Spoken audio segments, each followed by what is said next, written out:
At this time, we're ready to talk talent again. We're back. Another episode. DeSobe here, hosted, joined by my good friend and talent guru, Stephanie Castellanos is here.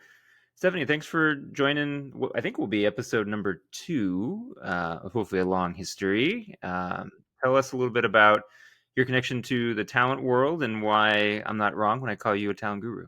Well, I've never been called that before, but thank you for that. I will take it. Well, I've been in talent for the last 15 years in different capacities. I started hiring after school program leaders and staff here in LAUSD and have navigated my way through working within school systems, working as the head of talent, HR, and recruitment for nonprofits, specifically smaller startup nonprofits. And so that inspired me. Those experiences inspired me to start my own dream. And I started Uproot Talent, which is a national boutique search firm that focuses on diversifying executive leadership and social impact in 2022. So we're about 2.5 years. I feel like time has flown by. So a lot has happened with me personally as well.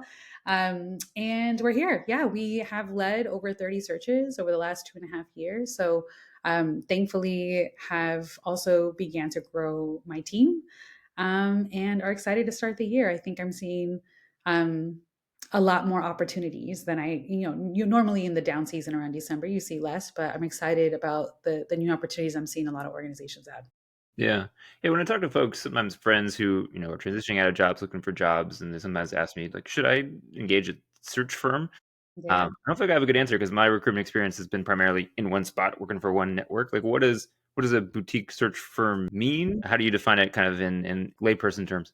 Yeah, boutique. By boutique, I mean that we really tailor. I mean, we're a two-person team, so I'll start there. We're So we're small. a small team. That in part is part of the boutique part, but also we are extra intentional about the organizations that we're working with and the type of searches that we lead. And so we specialize in CEO, executive director, operational type of roles, as well as revenue generating and program roles. So those have been, if you look at the searches that we've led, the majority, over about 70%, have been in those functions. Interesting. I would also say that, and I'm sure a lot of search firms will say this, but we're not for everybody, right? I think we're a search firm that is really looking to partner with organizations who are on a journey to become more anti-racist, to really think about the ways that systems of oppression impact how we hire, how we interview, how we make decisions, how we onboard, right? And so I think as a search firm, we're hoping that we're not just looking to quote unquote place people in seats, but we're thinking about how do we keep them in those seats and so that they can thrive long term. And so we also do trainings, anti-oppression trainings for staff. And then we have a job board. And so the job board is for anybody. And by anybody, I mean any person that identifies as Black, Indigenous, person of color, underrepresented talent, anybody in terms of organizations and social impact. And one of our goals is to increase access and really disrupt the gatekeeping role that search firms play. And so it's free, and it's free Good. on purpose. Yeah. Yeah. So we hope that it just makes connections to folks that maybe people wouldn't have heard of certain jobs, and we can facilitate and increase some of that opportunity that folks get connected to. Yeah. In crime movies, sometimes where they're trying to catch the killer, and they'll have the whiteboard and all like the string, kind of like poking, who the suspects are and all these kind of Yeah. things. Yeah. I sort of picture search firms like that in the sense of like you have these awesome candidates you're trying to find roles, or maybe the reverse is true. Like, do you have it's like a Rolodex of people you call as soon as you get a Yeah. resume from somebody? Like, how does the actual kind of first couple of days work if somebody wants to have you on the case to try to get them a good job that they are excited about? Yeah. So, I mean, I think I do get a lot of outreach from folks who are currently on the market who are looking for opportunities. And I would say definitely I'm one person and limited capacity. So I would say, and this is for a lot of other recruiters, I'm sure you can relate that it's hard to get on the phone with everybody, but I will definitely make myself accessible. And I think for candidates who are interested on quote unquote getting on our radar, right? So that we can follow up with you and share opportunities. One way is on our talent network. And so we share, I can parse through people's experiences. And so, similar to a lot of recruiters who use LinkedIn to source and send and find talent, I use our talent network. And I'm able to parse through by skills, the type of work that you're in. And so I can message you directly there. You can also set alerts for jobs in your fields that you'll get messages or text messages, emails or text messages notifying you when a new job was posted, or a digest. So there's ways that you can engage on the and kind of hear about it. But on my end, as a search firm, I like to say that we like to work with. We have two clients. One is the candidate, the C, and then the client, big C, I would say. I'm looking, whenever we partner with a search firm, I'm looking specifically for that specific role. And usually we have a handful of roles at a time, right? And so if you don't fall under in alignment with any of those roles, then it's harder for me to then jump on a call, I think. And so my advice is always send us a message, right? Get on our radar. We'll add you to a talent profile so that we can then reach out to you. And then I would say a lot of folks be very pointed when you reach out to recruiters by asking, like, can I jump on a call to ask this or learn more about this specifically? Because there's a lot of information that I might be able to answer in email. And then there's nuances, culture, inner workings of the position, historical context. Those are the types of questions that will ensure that yeah, we need a call for that. I can't just write that in an email, right? So I think jumping on a call with a recruiter is really for you, a candidate. We want to answer questions for you. I never jump on a call and think I'm going to interview this person or I have questions to ask. I really use that space for the candidate or potential candidate to get what they need Yeah. to make a decision. And then if someone's listening who works in recruitment, say like at a big company or like a really small company, and they're thinking about, do I need to reach out to a search firm to help get some extra firepower or to kind of broaden my network? How do they sort of engage you, or like when is the right time to engage your kind Yeah. of group? How do people think through the search firm activation piece?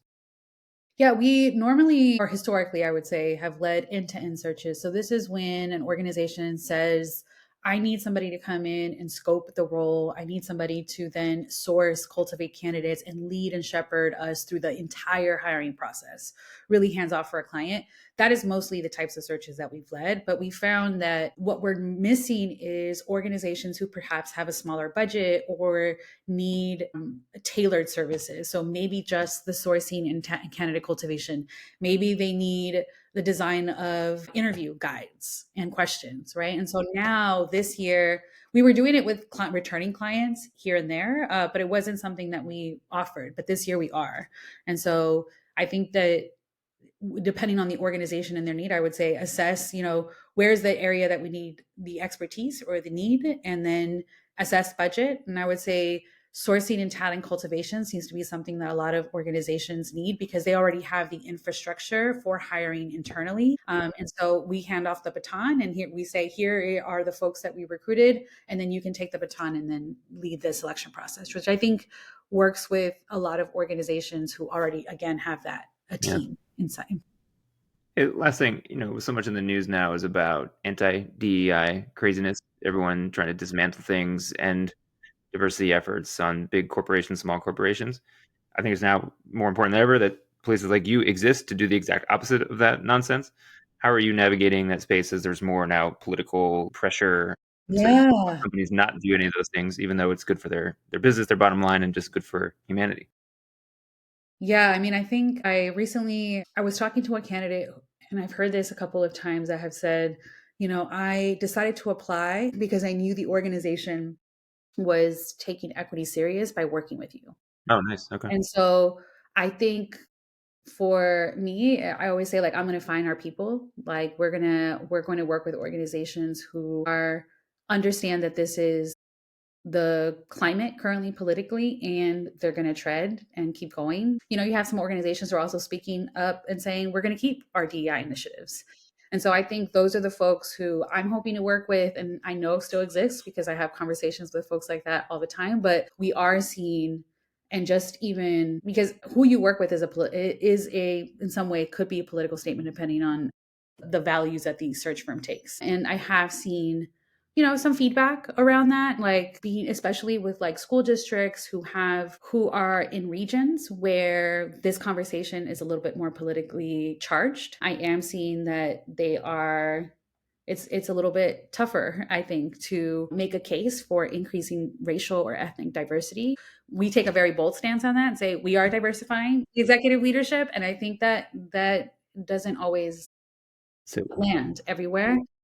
So yeah, I have seen, and also budgets. I mean, just programmatic budgets, organizational budgets. I'm already starting. We're working with environmental justice and climate action groups, and we're seeing them brace themselves and prepare for what could be likely, because we've already seen it before, an administration who might not be so, might not have policies, I will say, support that type of mission and works. Yeah, I think overall I'm seeing a big shift and a lot of layoffs and in those eliminating positions, these right? types of roles. Yeah, yeah. Well, how can folks find you? Either you personally or the org? What's the best way for folks to learn more or to get connected with you? Yeah, you can follow us on any of the social media platforms. So Uproot Talent, uproottalent.co is our website, and careers.uproottalent.co is the job. Awesome. Well, thanks for being part of episode 2. Hopefully, one of Yeah, 2,000 I'm to a excited for million. We'll this. see.